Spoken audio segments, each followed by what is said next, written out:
Assalamualaikum warahmatullahi wabarakatuh. Teman-teman, kembali lagi di channel YouTube saya, Khairun Imam. Gimana nih kabar kalian? Semoga kita semua selalu diberi kesehatan, kemudahan, dan juga limpahan rezeki dari Yang Maha Kuasa, teman-teman ya. Nah, di video kali ini kita akan melihat bagaimana ijazah dari Presiden ke-7 Republik Indonesia, Bapak Joko Widodo, akhirnya ditampilkan di sebuah stasiun TV dalam acara Rakyat Bersuara. Selama ini kan gerombolan pembenci Pak Jokowi, gerombolan peneliti abal-abal, peneliti gadungan, gerombolan kadrun, gerombolan keledung selalu mengatakan, tunjukkan aja ijazahnya, masalah selesai. Kalau memang punya ijazah silahkan tunjukkan. Kalau memang asli silahkan tunjukkan. Selama ini Pak Jokowi tidak mau menunjukkan karena ijazahnya palsu. Waduh. Itulah suara-suara sumbang dari pembenci, teman-teman. Dan akhirnya Andi Aswan menampilkan ijazah Pak Jokowi sekaligus membongkar, membantah, menghancurkan penelitian sampah dari Rolls-Royce Chess. Sampai-sampai teman-teman, Tifa di sisi lain langsung meminta kepada Polda Metro, meminta kepada tim reformasi Polri agar kasus ijazah Pak Jokowi dihentikan. Waduh, sudah ketar-ketir kah? Sudah ada rambu-rambu kah kalau nanti bakal dibui 12 tahun lamanya? Waduh. Nah, tapi di waktu bersamaan hari ini juga, kemarin berarti teman-teman, Bonatua itu menggugat lagi ijazah Pak Jokowi di MK. Tapi sayangnya dia dibabat habis oleh hakim MK, teman-teman. Dipermalukan habis-habisan. Nah, dan lagi Prof. Jimli membongkar bagaimana gerombolan pembenci ternyata meminta damai dalam kasus ijazah Pak Jokowi. Waduh, kok semua jadi ciut gitu. Nah, sebelum kita mulai videonya, jangan lupa like, subscribe, dan share. Dan tanpa perlu berlama-lama lagi, mari kita mulai videonya berikut ini. Kami sebagai akademisi, kami memandang bahwa perkara dugaan ijazah palsu Jokowi ini muncul dari perbedaan kajian, analisis publik, dan dinamika ruang pengetahuan. Bukanlah ranah kriminal murni. Aktivitas ilmiah selalu berangkat dari pertanyaan. Ngomong pun udah belibet ya kan? Masyarakat, keraguan metodologis, dan upaya memahami realitas secara lebih dalam. Karena itu, penyelesaian perkara seperti ini secara hukum sangat layak untuk dipertimbangkan melalui mekanisme penghentian penyidikan atau SP3. SP3? SP3? Penghentian penyidikan? What? Bentar teman-teman, bentar. Tapi kayaknya tadi saya salah denger deh. Tifa tadi ngomong dugaan ijazah palsu. Loh, kok sekarang pakai dugaan? Bukannya kemarin-kemarin sangat percaya diri mengatakan bahwa secara scientific base 99,9% ijazah Pak Jokowi palsu. Kok sekarang secara omongan udah beda lagi nih? Kok pakai dugaan? Apakah sudah di briefing?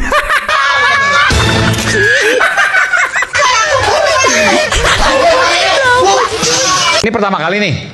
Eksklusif. Oke. Ini scan. Ini pertama kali ya, eksklusif. Pertama kali. Scan. Ini ijazah asli Pak Jokowi. Dari Pak Jokowi ya. Scan. Oh, luar biasa. Asli Coba ijazah Pak lihat Jokowi. yang selalu dikatakan di sini. Ya, tolong ini kan. Nanti saya ada ijazah pembanding. Ini Anda klaim ini Anda dapatkan dari Pak Jokowi. Pokoknya saya kasih ini nanti ada ijazah. Dan Anda klaim ini asli. Asli. Oke, ini pertama Dari kali loh Pak nih, luar biasa. Ya. Scan dari ijazah asli Pak Jokowi. Scan. Nanti kita lihat dari ijazah pembanding. Oke, ini ijazah pembanding. Tulisannya 5 November 85, satu orang yang menulis ijazah ini. Ya. Stampnya juga sama. Kembali coba. Kembali lihat, sebelumnya. 11.32 15.470. Oke, kembali. Kembali ke Pak Jokowi coba. 11.20 15.456. Oke. Ini register. Ya. Wow. Diperhatikan baik-baik. Selalu dikatakan bahwa Pak Jokowi DO, bahwa Pak Jokowi tidak punya jasa, ini dibuktikan. Oke? Ini berarti persis yang disampaikan oleh Dian Sandi dong. Sama oleh Dian Sandi. Itu yang kemarin kemudian disampaikan oleh Bang Roy Suryo dan kawan-kawan. Makanya Bang Roy Suryo itu mengatakan begini, ya, bahwasanya ini ditempel dengan Iya. Dumatno. Iya. Betul nggak? Iya. saya akan bongkar secara forensik dari VJJ. Yang kemarin rakyat bersuara pekan lalu, ini di crop lah kurang lebih ya. Makanya kena dengan undang-undang ITE itu adalah itu masalah salah satunya ya. Salah satunya. Apa itu kabar masalahnya. Roy Suryo? Ya, coba kita Foto Dumat no. kita balik kepada digital forensik dari VJJ Face, Pesnet, sama Arvis. Tolong. Ijazah Saya asli mengharap Pak Roy Suryo di Jokowi. sini, karena saya sudah bertemu di ILC, dia diam, nggak bisa apa-apa. Nah ya, ini kan yang ditanyakan oleh Roy Suryo. Ini ada merahnya. Enggak, yang merahnya di jasnya tidak ada menurut Pak Ada, Roy. ini karena merah ketemu hitam dan ini itu jelas ada. Dia menggunakan dibesarkan kita ada. image Ada. comparison. Ya, di sini ada garisnya, asli. Ya, Ada. meskipun kan tidak terlihat, tapi nanti kita buktikan Ada, saya pakai yang bisa, lain. saya masih punya. Kalau dengan besarnya. mata, Mas Roy Suryo dan kawan-kawan kan mengklaim bahwa ia Impor besar melakukan bisa, image ya, Mas. comparison. Jadi perbandingan Kalau kita foto. lihat di sini itu tidak bisa, tapi kalau kita lihat itu aslinya ada. Oke? Ya. Coba kita masuk ke VJJ Face, Pesnet sama Udahlah Roy Arvis. Suryo. Oke. Tifa, Next. Rismon serahkan Oh, diri ini aja dia, lah kalau Dumat, kayak no. gini ya Ya, kan. ya. Tadi siang Yang ini serahkan kan diri aja sebelumnya langsung ya sampaikan kan, ini ini adalah Pak Dumatno sebelumnya. Ide antara lain misalnya Pak Asgap tadi mengusulkan bagaimana bisa nggak mediasi? Oh pas itu coba tanya dulu Mediasi. mau nggak mereka dimediasi, ya kan? Baik pihak Jokowi dan keluarga maupun pihak siapa namanya Roy Suryo dan kawan-kawan. Ya kalau Roy Suryo CS pasti mau lah Pak. Itu yang mereka harapkan. Itu yang mereka inginkan, restoratif justice. Biar mereka tidak terkena kasus hukum. Biar mereka nggak dibui. Tapi kan Pak Jokowi nggak mau. Dan tadi jasa Pak Jokowi jelas-jelas sudah ditampilkan ke publik teman-teman. Mau ngomong apa lagi Roy Suryo CS? Udah mencret-mencret kali dia ya kan? Mau nggak dimediasi? Nah, jadi status tersangkanya tetap, ya kan? Tapi dimediasi dulu. Kalau misalnya ditemukan titik temu, ya kan? Ya bisa tidak dilanjutkan pidananya. Tapi kalau seandainya tidak berhasil, ya lanjutkan nggak apa-apa. Lanjutkan tidak aja ada sih, forum Pak. lagi Lanjutkan yang bisa aja. membuktikan keaslian atau tidak aslinya. Ton tidak bisa. Perdata sudah di Solo, ya tinggal pidana. Nah, kalau mau, ya penal, mediasi penal namanya, sesuai dengan Filsafat KUHP dan KUHP. yang Kalau kemarin kata pendukung disahkan, Pak Jokowi, yaitu kandangin restoratif aja ya kan. justice. Tapi syaratnya, Rismon dan kawan-kawan harus bersedia dengan segala konsekuensinya. Kalau terbukti sah atau terbukti tidak sah, itu masing-masing harus ada risiko. Gitulah kira-kira. Tapi silahkan mereka bahas, ya intinya apa yang tadi kami sudah selesaikan Rupanya hari minta ini bagian damai ya dari kan. Minta mediasi mengundang aspirasi, rupanya. mendengarkan Aduh. aspirasi masyarakat luas untuk perbaikan. Ya, kita Menurut Pak Rianto, dari dinamika yang terjadi sekarang, ini pasti kan ke pengadilan kan Pak ya? Gini Pak, sudah ada 120 saksi, 20 keterangan ahli, 700 bukti, Ya. itu ya. Itu kalau sampai itu kemudian dihentikan, itu yang bisa menghentikan itu bukan polisi Pak. Mungkin nanti jaksa, mungkin bisa juga. Oh, dari polisi nggak ada ya Pak Polisi ya? Oke. saya yakin konyol dong kalau dia udah nanggung 700 gitu kok kemudian baru dihentikan itu. Kalau saya ya, Iya, gitu. iya. Betul. Saya pun kemarin udah nyatakan mulai pertama harusnya udah koordinasi dulu dengan jaksa supaya ini kasusnya bisa cepat nggak mulai. Itu saran saya. Tapi kalau Bapak nanyakan apakah ini mungkin di SP3 dengan melihat bukti itu kok kelihatannya kecil ya kemungkinan. Kecil kemungkinan SP3. Kecuali Kasihan ada deh Tipa. Tuhan yang turun hentikan. Itu mungkin bisa. Iya. Selevel Tuhan lah yang lakukan itu. Janganlah Pak. Ya, Untuk urusan ini Tuhan masih di dunia Polda lah. lah bisa atasi masa Ya. Tuhan. Hebat sekali mereka ya. Ya penguasa di bawah Tuhan. Presiden mungkin Iya, ya, iya. presiden. Kecuali itu ya. Jadi Dan ini nggak ada intervensi Pak ya dari istana atau dari mana gitu. setahu saya dengar saya tidak. Kemarin waktu itu kasus itu nggak dikirim-kirim, saya tanya sama penyidik, "Dek, ini apa ada pesan dari pimpinan?" Saya kan nyampaikan Pak Budi gitu kan. Waduh, komandan demi Tuhan, itu penyitiknya. Nggak ada Berarti kan. ini benar-benar terus pure penegakan hukum ya. Tapi belum kok kenapa katanya sebentar lagi, insya Allah gitu. Oh iya. Kemarin ada kasus gitu, kayak maklum. Habis kasus itu maklum selesai, minggu depan ini, gitu Pak. Oke, baik. Tapi demi Tuhan tidak ada, syukurlah saya lega. Jadi kalau nggak ada, tidak ada makanya saya penguasa, di sini pun teman-teman. masih, saya bukan bohong, saya memang kenyataannya tidak ada itu gitu. Baik. Dan mudah-mudahan nggak ada. Mbak, ngomong soal toko baru, ini ada lagi toko baru yang akan jadi kuasa hukum Roy. Denny Indrayana. Kemudian dia bercuap-cuap. Sampai benar-benar membabi buta untuk Membabi buta. menyerang Pak Jokowi. Iya, jelas itu. Tapi kan akhirnya kan ada tanda tanya besar di sini. Roy Suryo mengatakan ada Denny Indrayana, ada Amir Samsudin. Saya langsung bilang, loh, ini tokoh-tokoh Demokrat. Apakah selama ini Demokrat di belakangnya? Ini masih big question ya. Bukan saya menuduh, bukan. Itu menimbulkan suatu pertanyaan publik untuk itu. Karena arahnya itu adalah memakzulkan Gibran. Kan udah paham kita semua untuk itu. Arahnya kemana? Wow. Jadi, kalau kita bilang, Roy ini udah gak punya kekuatan untuk itu. Kalau kita berdebat untuk adu data. Saya baru ketemu dengan Dumatno Budi Utomo makan siang. Saya tidak menceritakan bahwa saya dengan Dumatno ini, saya sudah berteman lama.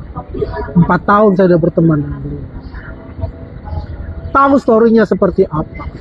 Yang dikarang-karang oleh mereka mengatakan anaknya Pak Dumatno itu melaporkan kepada ponakannya namanya salah satu tersangka, Rustam Effendi, bahwa itu ada foto bapaknya.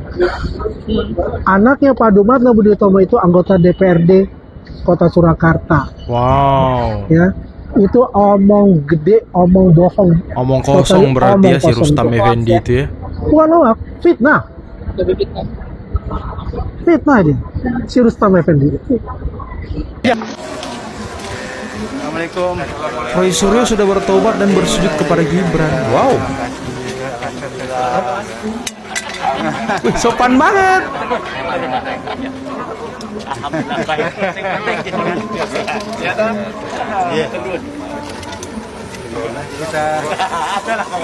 Waduh. Ini video kapan ya? Mobil ini. Ini video kapan ya? Depan di belakang 4 bayu itu saya sebelah. Nanti supirnya ketua umum kita. Nanti Pak Anton yang Aduh, Roy Suryo, udahlah. Buku kau itu yang sampai itu ternyata nggak ada isinya sama sekali ya kan? ayah naik yang belakang itu. Jadi kalau dia potensial, itu dalam batas penularan yang ada dipastikan terjadi. Jelaskanlah misalnya, karena yang di sini yang dimohonkan adalah pasal 109 huruf R misalnya. Mengapa pemohon dirugikan? Harus dibuktikan ke Mahkamah Konstitusi. Sebab kalau tidak bisa membuktikan itu, permohonan itu perlu sampai di legal standing, NO jadinya. NO. Dalam kapasitas apa pemohon dirugikan atau potensi dirugikan dengan berlakunya norma ini? Harus dijelaskan, harus ada buktinya. Kasian banget ya kan? Itu yang soal Kasian legal banget standing. si Bonatua Itu ini. yang saudara nanti lihat bagaimana mengkonstruksikan legal standing. Itu yang kedua. Yang ketiga, alasan-alasan permohonan atau posita yang perlu saudara kemukakan adalah mengapa pasal-pasal yang diuji itu bertentangan dengan Undang-Undang Dasar 45. Wow, Saudara di sini dicecar menggunakan ya kan? Pasal 27 ayat 1, pasal 28 ayat 1, kemudian pasal 28D ayat 1, 28C ayat 1, 28D ayat 1, 28F. Jelaskan mengapa pasal 169 huruf R itu bertentangan dengan pasal 27 ayat 1. Lalu dijelaskan juga mengapa dia bertentangan dengan pasal 28C ayat 1. Mengapa bertentangan dengan pasal 28D ayat 1. Mengapa bertentangan dengan pasal 28F. Tidak cukup dengan menyebutkan ini bertentangan dengan ini, tidak cukup begitu. Harus ada dasar argumentasinya. Berarti mereka nggak punya dasar argumentasi ya kan? Argumentasi yang menyatakan pasal itu bertentangan dengan Undang-Undang Dasar. Itu yang akan dinilai oleh mahkamah. Jadi bisa dengan menjelaskan secara sosiologis, secara politis, perbandingan, menggunakan putusan-putusan pengadilan, maksud putusan Mahkamah Konstitusi untuk menjelaskan. Itu yang akan kami nilai. Nah, yang terakhir, ini soal positas sudah, petitum. Petitum di Mahkamah Konstitusi itu spesifik. Jadi petitumnya itu harus menyatakan norma yang diuji itu bertentangan dengan Undang-Undang Dasar 1945 dan harus menyatakan tidak memiliki kekuatan hukum mengikat. Kalau pasal itu mau dihapus semuanya. Tapi kalau pasal itu memaknai, dinyatakan bahwa pasal X kita tidak mau menghilangkan pasal itu, tetap mempertahankannya, tapi memberikan makna baru. Nah, kemukakan apa makna baru yang diinginkan. Jadi, karena apa? Karena di permohonan saudara itu tidak lazim. Misalnya, menyatakan bahwa pasal tidak lazim 169 huruf E Undang-Undang 17 tahun 2017 tentang pemilu sebagaimana diubah dengan Undang-Undang 7 2003 tentang bla bla. Nah, ini nggak ada apanya, lembaran negara tambahan lembaran negaranya dicantumkan. Bertentangan dengan Undang-Undang Dasar Negara Republik Indonesia 1945 sepanjang tidak dimaknai apa makna yang dimintakan itu. Nah, itu dicantumkan. Nah, itu apanya? Tidak boleh misalnya di sini memerintahkan kepada KPU. Kami nggak bisa memerintah KPU dalam hal pengujian undang-undang. Waduh, Bonatua. Tak puas dengan jawaban dari Komisi Informasi Publik, sidang-sidang di Komisi Informasi Publik, karena kemarin di sana UGM sudah menyatakan lagi-lagi bahwa Pak Jokowi lulus dan berhak dengan ijazah S1 Kehutanan, dan juga Polda Metro menyatakan hal yang sama. Pak Jokowi ijazahnya identik. Ya, sekarang dia ke Mahkamah Konstitusi menggugat lagi, entah apa lagi yang digugat, tapi malah dicecar oleh hakim Mahkamah Konstitusi. Waduh, nggak ada habis-habisnya orang ini ya. Bonatua masuk KPK, Roy Suryo CS, Refli Harun dan kawan-kawannya masuk ke Komite Reformasi Polisi, Reformasi Polri. Ujung-ujungnya Bonatua dicecar, Roy Suryo CS diusir. Kasian banget orang-orang ini ya. Setelah jadi tersangka, langkah mereka itu semakin panik, ke sana kemari minta bantuan, minta permohonan mediasi. Waduh. Saya pikir mereka ini sama sesuai dengan perkataannya, lantang dan berani. Tapi sayang mentalnya rupanya kerupuk semua, teman-teman. Tifa tadi sudah mengatakan diduga ijazahnya palsu. Diduga. Sudah pakai praduga tak bersalah. Kemarin kemana aja diduganya? Kemana aja Tifa? Secara scientific base, ijazah Pak Jokowi 99,9% palsu. Itu foto Dumatno. Itu tidak ada capnya. Itu. Aduh, orang-orang ini ya. Aduh, giliran Andi Azwan menampilkan ijazah Pak Jokowi di Rakyat Bersuara, Roy Suryo malah minggat.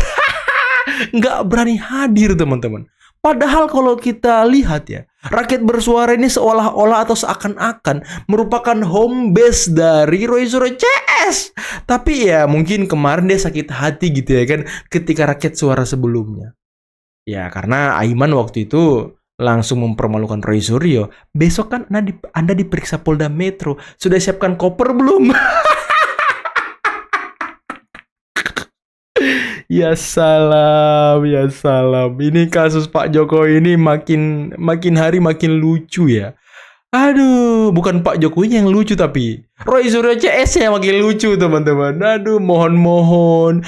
Ini pertanyaan masyarakat. Kami hanya meneliti. Aduh. Udahlah, kalimat-kalimat seperti itu jangan diulang-ulang lagi. Malu kalian. Buku udah jadi, tapi isinya sampah semua. Bukunya Rismond jadi, tapi digratiskan karena tahu tidak bakal laku. Aduh, di mana Roy Suryo mencium tangan Mas Wapres Gibran? Mungkin kayaknya itu waktu jadi masih wali kota beliau ya.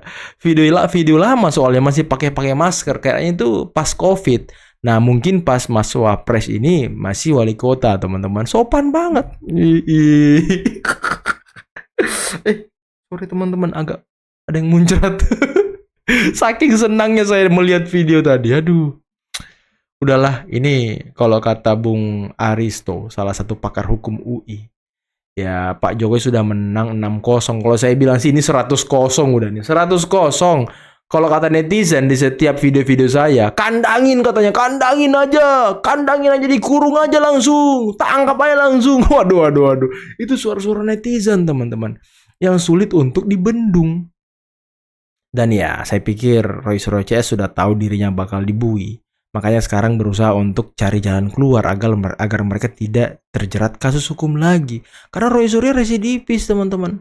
Rismon juga kasus ijazah. Nah, ini kasus Rismon ini ada lagi nanti, teman-teman. Ijazahnya Maguchi Jepangnya bakal dipersoalkan, bakal dilaporkan oleh komunitas alumni Jepang. Waduh, udahlah. Tifa, waduh, seorang ibu punya anak. Gimana rasanya gitu ya kan, masuk bui. Aduh, udahlah. Mungkin cukup sekian dulu video kali ini. Jangan lupa like, subscribe, dan share videonya. Akhir kata, billahi taufiq wal hidayah. Assalamualaikum warahmatullahi wabarakatuh. Bye-bye.